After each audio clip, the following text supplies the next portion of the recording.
86th pick in the 2021 NFL Draft, the Miami Dolphins select... That's So Dolphins Talk with John Baker and Trigga Trey Proctor.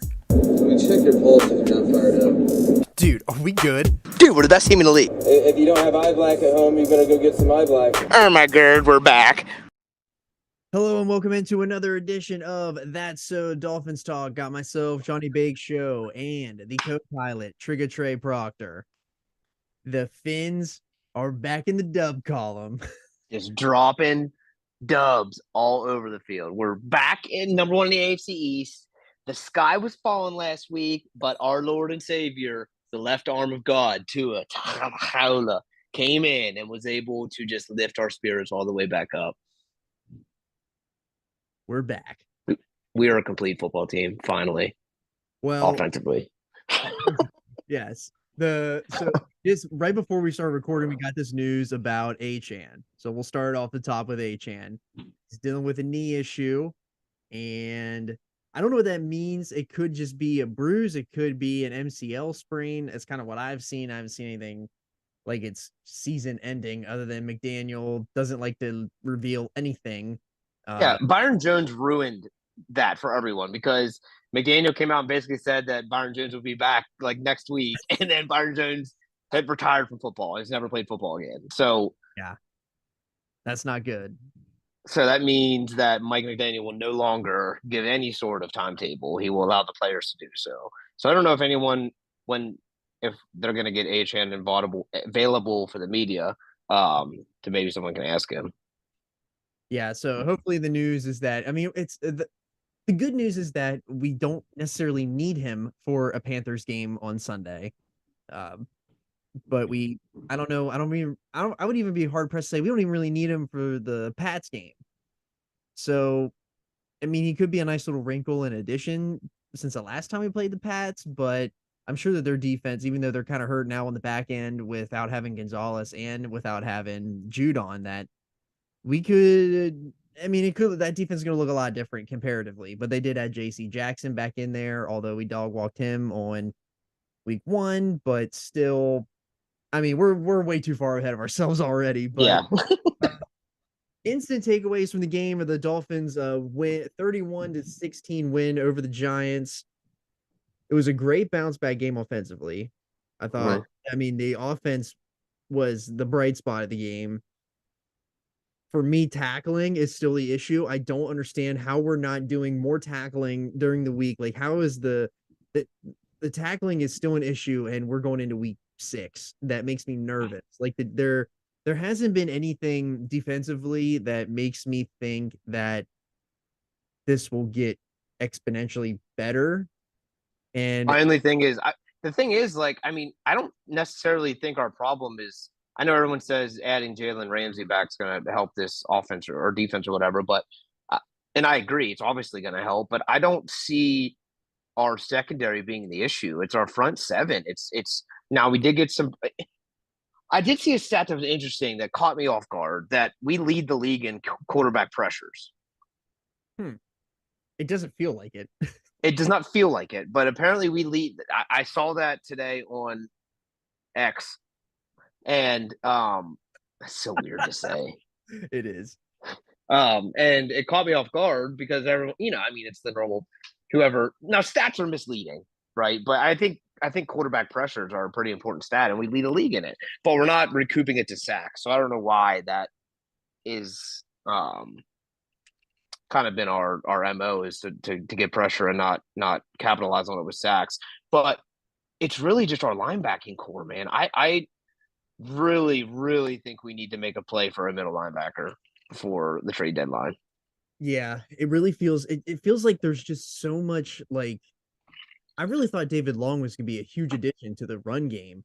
And I don't know if it's him or if it's Baker or if it's the combination of them both. I don't know if the run fits don't make sense to them or they're just not filling the holes. Like, or are they too committed to the pass that they just don't care? They're just a step late. That's what it just feels like. The front seven feels almost a step late at times. And it's really linebacking core. Like, they are missing the big hole in this entire team, and we've said it from literally week one, is the linebacking core, which we thought was going to be a bigger addition. Like it was going to be a whole field this year with David Long being in there, and it just seems like it's gotten worse. Like I don't know. Yeah. But yeah, It just I don't know.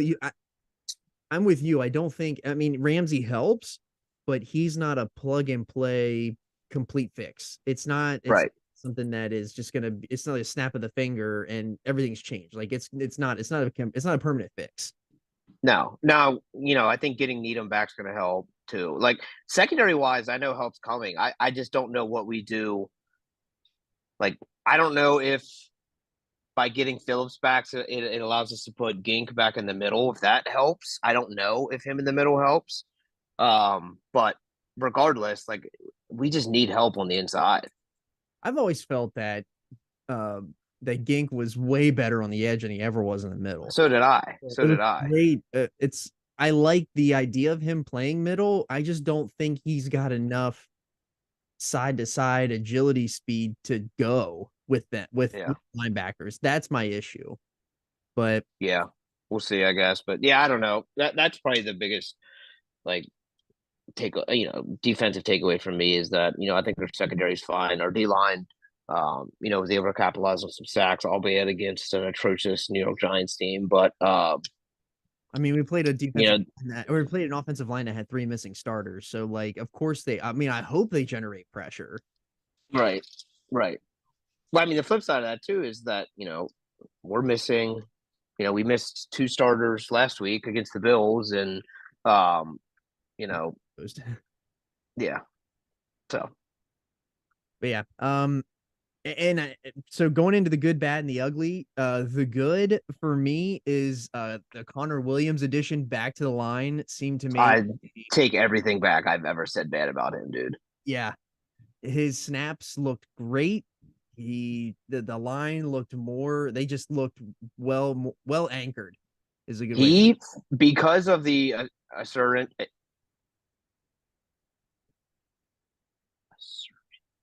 Is it Assurgence? Is insurgence?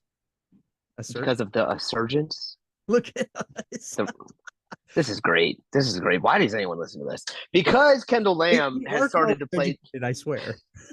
Because Kendall Lamb has started to play so much better, I am going to argue that Connor Williams might be more important to this offensive line than Armstead. Did Lamb get hurt yesterday? No, that wind went down, but he's fine. He only missed a snap. Oh, okay. I was watching the game yesterday and I had a wedding to go to. So I was like in and out, like kind of watching, trying to save the battery life for the back end and worried that I was gonna kill it out. But I got to see, I saw most of the game. I just didn't see like the last like 8 minutes of the game.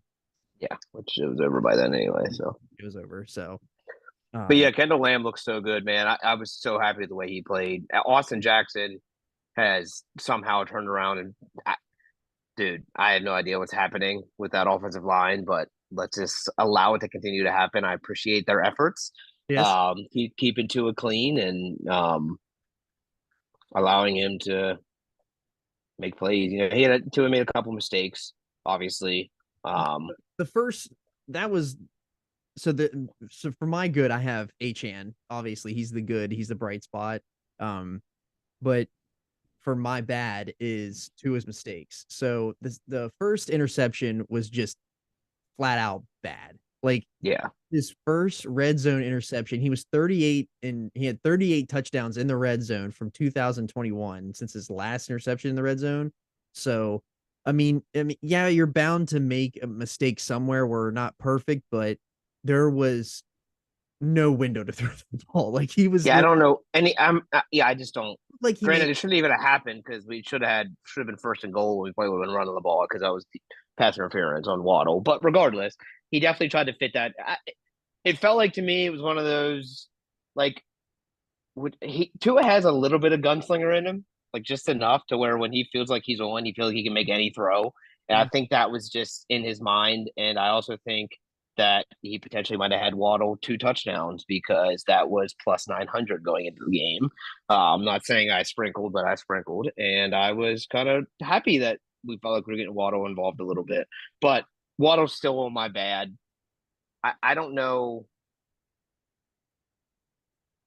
I know he caught the touchdown, but he's been still pretty absent. And the He other had thing that worries me is that Tyreek Hill only played 25 snaps yesterday. So Waddle got, yeah, Tyreek Hill's ridiculous. Waddle got double the snaps that Tyreek had, and still did not produce at a high volume. So I don't know what's going on there. are we I guess because are teams purposefully daring them to beat them with Tyreek versus them getting beat with Waddle? Like, are teams okay with that? Because Are if they just like, hey, let's just let Tyreek make his plays and stop everyone else? yeah, I don't know. Like, is that It's the not is working. it, They should stop doing. it's not working? Continue to do that if that's the plan, but it just feels like something's not quite right with Waddle, and you'd feel like he's not in a contract year, is he? Is he? No, no, no. Next year, and then they can pick up his option or give him the extension. Right. Okay, so This is my third year. this is okay, yeah. I mean, he had the play early with the screen, and it just feels like he's not fully is he I don't know if he's still a little hurt or if he Yeah, I don't know, dude. I don't know if it's just a product of the game plan each week, and I don't know. I mean, it's fine. We're winning games. It's just I'm nitpicking for our we're just kind of literally bad and ugly. looking to find bad things other than the Yeah, tackle. yeah. The ugly So that's the ugly as well for me, the tackling. Like, I mean, it's bad. It's really bad. It's a problem. The linebacking play is atrocious. I don't think I really don't need to go. I don't think we need to milk that cow anymore. yeah, we need help inside big time. Uh, Um, I was thinking about the other day. I really think you had made a comment last week about this defense being overhauled. Yeah, I think if Kendall Lamb continues to play the way he's playing, I think Armstead's not on this team next year. really, And I think, yep. And I think they're taking the money that they're paying him and they're trying to figure out the defense. they got to pay Tua. And we got to pay Tua eventually. We could also whatever, we'll get to that, but we could franchise him next year too if we had to. The ugly for me is, obviously the tackling. Um, and our punter who doesn't punt much, but he also had like a 25-yard punt yesterday. I'd be just surprised So at him actually not using his foot at all. yeah, he probably just forgot how his foot worked. But yeah, that that worries me. But again, that's just nitpicking. We're gonna have to punt eventually. It's gonna matter. So I just It's want gonna matter. So it to be yeah. known that I'm nervous about it. Also, still nervous. And I'll double down on that too. Jason Sanders, knock on wood, brother's been, okay, after, the week 1 stuff, but at some point we're going to need him to make a big kick, and he hasn't had any pressure other than week 1 to make a kick, and he's missed it. So, Mm-hmm. dude's out there only kicking 25 yarders. So, a little nervy, I must say. Yeah. Tell you what, man, just overall, like This doesn't feel real. uh, We used to dream about a team like this. we're nitpicking being 4-1, probably going to be 5-1 going into a Sunday night football game against the 6-0 Eagles. Right. Like This team has not been 4-1 since I was 1 years old. 2002, right? Oh, 90. No, I'm sorry. I'm thinking something else. 93. There's a statistic in there about 93 that I missed, but I can't remember. But yeah, first since 2003. 2000, yeah, 2002, yeah, whatever that, yeah. They've been 4-1. I think it's 5-1 since 2002. I think so. This is definitely exciting. It's just again, it's one of those that's like feels too good to be true. So I'm like trying Right. to be I know. conservative because I don't want to be a cocky Finns fan yet. no, because like we played the Bills, no, and then the NFL makes absolutely no sense. That's what I was about to say. Is that like the state of the NFL? Obviously, the 49ers are dogs. Like they're probably the NFC representative of the Super Bowl, which I would love full story for Brock Purdy's emergence to come from the first game being with the Dolphins, and then us to beat him in the Super Bowl. That would be hilarious. That would Um, I mean, damn. Like, Yeah, the Niners are studs. They're And I but don't if you look at the AFC, like the Steelers are leading the AFC North, and they are a very bad football team. The Ravens just continue to are injury decimated and kick themselves in the foot 24/7. The Bills, I mean, the Bills, yes, they boat raced us, but they lose to the Jaguars in London. And I sent you that screen grab of their schedule to end it, and it is treacherous. They have like a 6 game stretch that is not fun. So right. they've played Vote large too. portion of yeah, they played a large portion of their cupcakes early on too. I don't want to say cupcakes, but you got to figure the Jets week 1 and the Jags were probably 2 W's they had penciled in. Right. So the Chargers, we've already had the tiebreaker against them. It's just like that. I know the AFC coming into this was going to be ridiculously probably the best conference, but it seems like everyone's just beating each other up right now. That's exactly what I said during the season, like in week 1 too, is like not everyone's gonna make it to the end. And the Bills are very hurt. I mean, missing Milano, that's huge. Like Yeah. Milano's a problem for the Dolphins. Like he Milano, I wish Milano was a Dolphin. absolutely. I would love if Matt Milano played for the Dolphins. He would be a game changer for the defense. But Yeah. them losing Matt Milano is a big, big, big issue for them. Yeah. They're in trouble, I think, defensively. He covers up for a lot of shit that happens on that defense. And their That's D line's decimated too.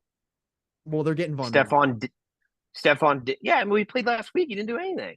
Well, I mean, he's gonna get real healthy here soon. He's gonna have to heat up. Stephon Diggs is spiking tablets, and That's such a weird thing, and it's like you I never. still think Stephen A. Smith was right. I know that Stephen A. Smith does not put his name on something unless he's not going to say like The, Stephon does not want to be there unless he has very good sources. I don't know. I mean, they did whip our ass last week. Oh, they beat the living shit out of us. That's fine. I get it. And we're going to see them again, and we could dog walk them, and then I mean, last week felt like it felt like a Super Bowl for the Bills last week, and that's what's really weird about this team is that like the Bills went all out to beat us after we came off beating the Broncos with a 70 burger, and that felt like their Super Bowl for them to beat us. But like you can win, let them win the battle, and like let's win the war. I'm all yeah, about. and we did not have Connor Williams in that football game, and I'm telling you, he changes the run game. If you look at a lot of Achan's runs, Connor Williams and Austin Jackson are downfield crushing dudes. Like that's what matters is that we have a center, and I have been harping on putting him a guard for so long. But the more I look at the way our run game is, not a lot of teams have the ability to be able to pull their center like we do, Yeah, and we're able to do that. That gets us an extra guy out front because if we run into a team that's playing a 4 and we don't have anyone head up on Connor Williams, we're able to pull play side guard, come down with play side tackle, and pull center too, right? So that's things that we're able to do with him at center, and it kind of gives us an extra pulling guy if need be. makes a lot of sense, which is why we were all dumbfounded last year. Why would you put Connor Williams in the center spot? Well, now you get an extra play side blocker. Who does Shanahan have at center and San Fran? I wonder if they pull their center a lot too, and that's where Mike got that from. I don't know. Because it used to be who was the guy that they traded for a couple years ago? I can't remember who. I can't remember who their lineman is outside of Trent Williams. Because Oh, Magliucci, they traded for who was that center for? Oh, he was a stud. I thought he was at like in Seattle or something. I don't remember who it was. I don't know. It doesn't really matter. But regardless, I wonder if that's why they want to keep Connor Williams at center. And if he's going to play like that, then I love it. Also, shout out Brooks, dude. Brooks getting some love. bloodless Brooks. Yeah, just absolutely burying dudes. He's like apparently they're using him like Ingold. Yeah. The funny thing about bloodless Brooks was because I was in the car on the way to the wedding, and I just like would try to type Brooks, but for some reason my phone did bloodless, and I just retyped Brooks, and I was like, I'm not even changing it, I'm sending it. You're like That's blood his new name. new name. New name, Bloodless Brooks.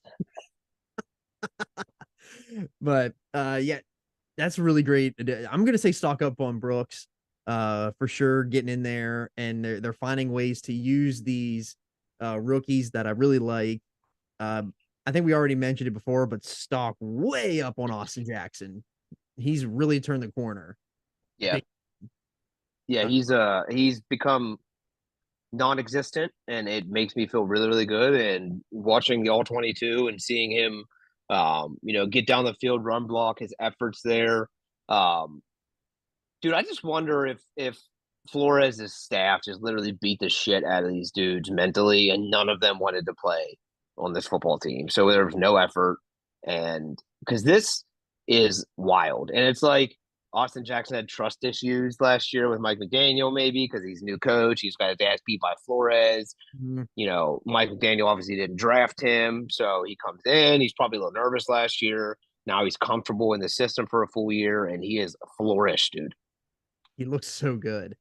Because we were thinking he was the bust of that draft, him and Igbenogany, and really Igbenogany like kind of really was the bust the whole time, and Austin Jackson just needed the Tua effect. Like really, what Mike McDaniel has done for Tua and the confidence game is what he needed to get back to where he needed to get to in for Jackson. So like I'm totally cool with it. I'm super excited, like super excited for him. My other stock up is Van Ginkel. I feel like we talked about him a little bit. I feel like he's a real gem in the defense that a lot of people, if you would have said Van Ginkel in the offseason, people wouldn't have thought of him.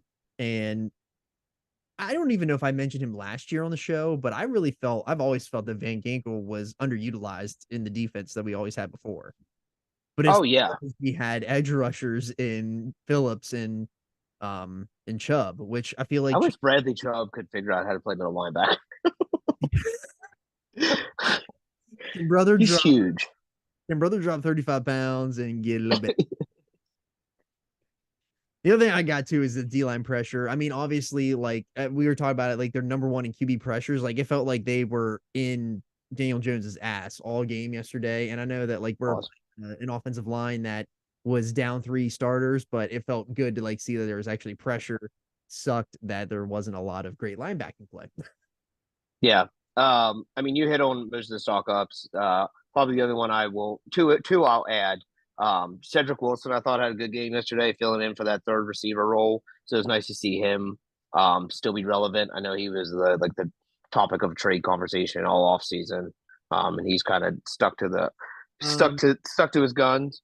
oh, got a little. I don't know. The Spidey senses are tingling. Are they getting him a little playing time to show that he's got a little something so you can trade him at the deadline? Maybe, possibly. Because if we just trade for Chase, well, we'll talk about Claypool at the end, Yeah. um, but yeah, I don't know. That could be a thing. They could be getting him touches to say like, hey, like like he's still got value. Take him for Yeah. we need some Yep. cash. That's a good point. I didn't think of that. But stock up, even if it is trade stock up.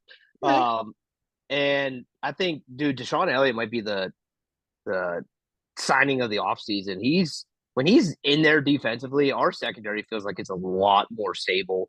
He makes big time tackles when we need to. Um, I'm at first, I didn't think we needed safety help, but it seems like we absolutely needed safety help, and I'm glad that we were able to target him for free agency and get him in here because he's made a lot of plays that maybe they're not flash plays and things like that, but just it seems like communication wise, coverage wise, back end tackling, he seems to be our best player, and seems to be able to help Holland out a lot because I think Holland's a better player when he's involved. I agree. Chig told me all summer that you're gonna like Deshaun Elliott a lot, and whenever he played in Baltimore, he was a really, really good safety. So, but yeah, going into stock down for both of us is probably gonna be Cater Kohu Yeah, for the fact that he lost his starting job to, um, Eli Apple. which is not. I mean, the way that Eli played, what game was that where he looked just atrocious? It was the game before the Bills game. He wasn't, yeah, he wasn't in, oh, the Patriots game. He looked so bad. And then he Yeah. was not playing in the Bills game, which I thought was a mistake. And I think the other biggest mistake among among other things was the fact that they didn't put X on Diggs, which we already talked about that at length last And we week. didn't run the football, and there's so many things went wrong in that game. Nothing We're went wrong. beating them by we're beating them by 21 in Miami. So I feel like that game is the outlier of the year. yeah, When we get later in the season. But yeah, really my only I mean, when you're 4-1 and you consistently talk about somebody who's not played well, who played well last year, like Kader Kohu was a star last year, and this year he played really well, I thought, in the Chargers game, but he has not been the same since. And I don't know if they've given him too much responsibility in the defense, in the pass game, or what. But he just I don't know what it is. I feel like he's a little undersized to be doing what they want him to do too. yeah. I mean, it's a whole new defensive scheme, asking him to do different things, and maybe unfortunately he's just not a fit, which would suck because he showed promise. But yeah, I think Fangio made the comment last week that in one way or the other, he came out and basically said he doesn't have the guys to do what he wants to do defensively. Which then reiterates the fact that I think that this defense is getting a major overhaul in the offseason. Yeah, I would agree. So now it makes me feel like Fangio is literally just trying to piece this together to make sure that they are not the issue every game. To make sure they can at least slow people down. Yeah. Well, so since there's apparently going to be a fire sale in Denver, do we even call for Pat? Yeah. I just don't know how. I don't get me wrong. Would love Pat Surtain's football team, but if we're talking about giving up draft capital, I mean, the only way Pat Surtain's on this football team and they go after him is if they're letting X. X is gone. Yeah, X is gone. Maybe not this year, but next in the offseason, he won't be on the team. So if that's the case, I get it. Like, they want to go younger and go Pat and Jalen, okay. But like, he doesn't really help his defense. We just talked about it. We need front seven help. So I need a nose tackle and I need a middle linebacker that's able to plug something in the middle, because like David Long seems to be playing the Atlanta Roberts role where he's shooting gaps, trying to make big plays. Mm-hmm. Problem is we don't have anyone behind him to cover that if he does shoot the wrong gap, if he does shoot the wrong shoulder. And I think that's where we've been exposed the most. I mean, it's really going to come down. That Eagles game will be a tell sign. Yeah, it's going to be. Yeah, that Eagles game is going to be. It's going to show us where we're really at. We learned from the mistakes from the Bills game, and are we actually for real? I feel like, because yeah, yeah. So moving on to next week's matchup and notes. So we got the Panthers next week. So I mean, you don't want this to be a little bit of a trapski game. No trap games. Thank God it's in. Thank God it's at home. Yeah, thank God it's at home. I don't know if the Achane, if he does sit out this game, I don't think it hurts. No, I wouldn't hate him sitting out at all. Maybe this might be a game where you bring the Jeff Wilson, see where Jeff Wilson's at. Yeah, he's eligible to come back, right? Yeah, because they took. I'm pretty sure they took him off IR. Did they? Maybe he's ready. I don't know. I guess the other Milano and Daquan Jones both need surgery for the Bills, so they're done for the year. That sucks. Yeah, we know about all that. That's the only thing that makes. That's the only thing. It's why you play the games, because you got to play the games. But the other thing, while we're looking that up about Jeff Wilson, the Fins did make a trade, which I mean, this is a pretty low risk, high reward trade. And that was the Chase Claypool trade that happened. What was that, on Thursday or whatever?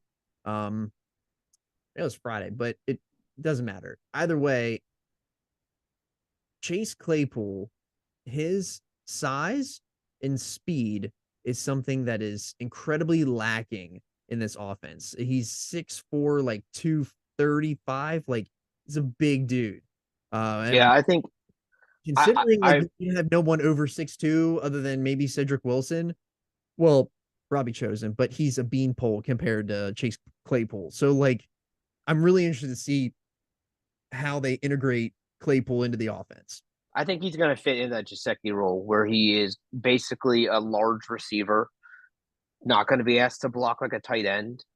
But he's going to be used as like a tight end role, I think. He might be in that H back position. He might be like, and I was thinking about my dad and I were talking yesterday. Like, I think the thing with Claypool is he's a first round draft pick or second round draft pick for the Steelers, whatever it was. I don't remember. I don't know. Early pick for the Steelers, came in with production, had a lot of pressure on year two to continue to be that receiver, was not. Goes to Chicago for basically a first round pick, which is insane, and has all that pressure on now to be, hey, we traded basically a first round pick for you, 32nd overall. Like, we need something. Was not able to perform. Now he comes to Miami where I don't need you to catch 60 balls for this team. No. I'm cool if you catch 5 red zone touchdowns, 4 red zone touchdowns, like be a red zone threat for us to where, quite honestly, that's probably been our biggest offensive struggle has been in the red zone. So if he gives us the ability to have some size down there, as to where will teams view him as again, we opportunity to put him in a slot where he's normally been an X or a Z for most teams. We can put him in a slot. Like, I think, there's a lot of opportunity here for him. And at the end of the day, if he's not able to make any plays, then all we did was move back from the 6th to 7th round. So, yeah. And I think that there's a ton of upside. The drops are a concern, but we're not asking him to do much. We're just asking him to be a big body. Like, you don't have to do everything. Just do a little bit of something. And that's actually a great point you made about how Gesicki being a big, because they don't have a big guy like that to go back middle in the end zone to go get it anymore. So that was everyone's frustration. If Mike Gesicki's on this team as listed as wide receiver 4 and he makes the plays he's made in his career, no one's saying a word. But because Mike Gesicki was on this, I mean, you probably still are because you can't stand it. But because Mike Gesicki is on this team as tight end 1, everyone assumes where's Travis Kelce numbers, where's Dallas Goedert numbers, where's T.J. Hawkinson numbers. That's not him, right? I understand he was a tight end in college. Tight end he gets drafted as a tight end. He's listed as a tight end. He's a wide receiver. Like, that's what he is. He's not Travis Kelce. Travis Kelce can do both. Mike can't. Mike can't block. And when Mike can't block, all that does is tell defenses the second he's in, this is either a pass play to him or it's a pass play to someone else because they're not going to trust him to run. They'll run away from him. Yeah.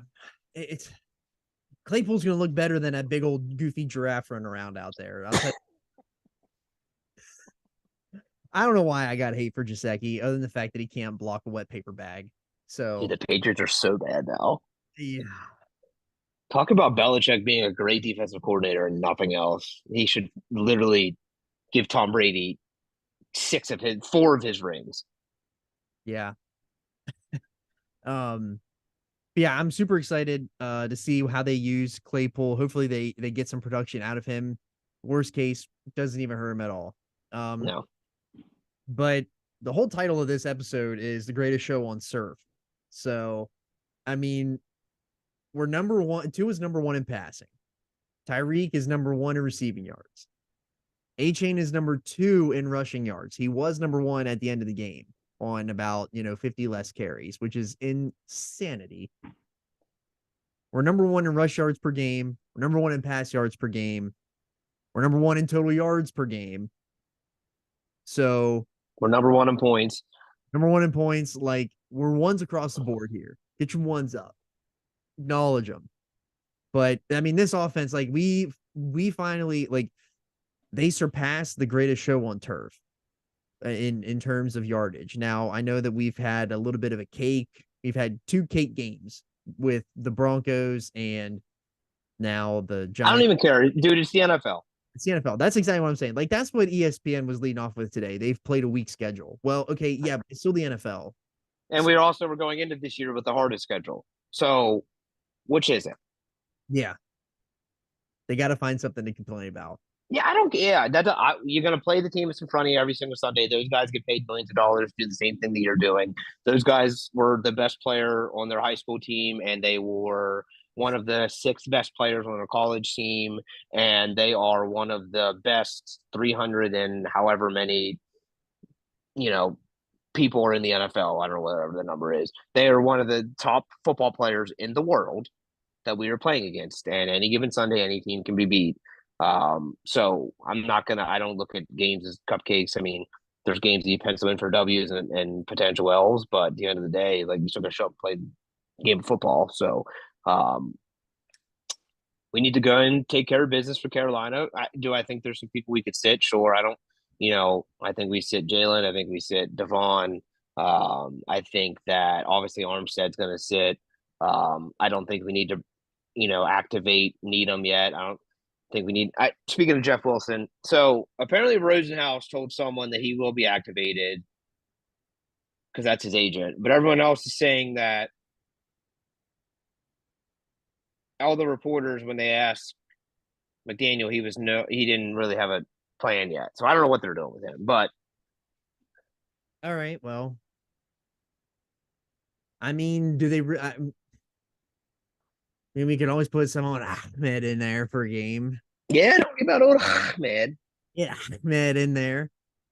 Yeah, we'll be fine. We'll be fine. We got a game. We got the game against the Panthers this weekend, and hopefully we come out. We'll be 5-1. And then we'll start the little bit of the midseason grind here to the big games. Obviously, the big game is the Sunday night game against the Eagles, and then the London game or the Germany game with the Chiefs, and then we got the bye week after that. So hopefully we keep going, and I mean that's really all we got. I mean it felt weird to nitpick everything from a 4-1. Yeah, it feels weird. It doesn't feel real. yeah. So yeah, our schedule. So I always look at everything in fours. So our first 4 we finished 3-1, and now our next 4, which are Giants, Panthers, Eagles, Patriots. I think we are already 1-0 in those next 4. I think we need to leave that 3-1. If we can come out of at minimum.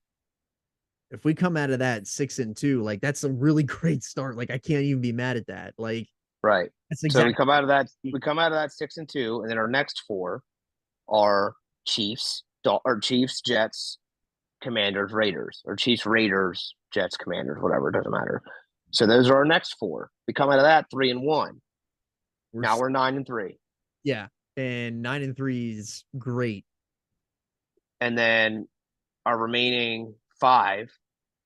That's a hell of Sorry, the last 5 to 6 games of the season is a murderer's row of games.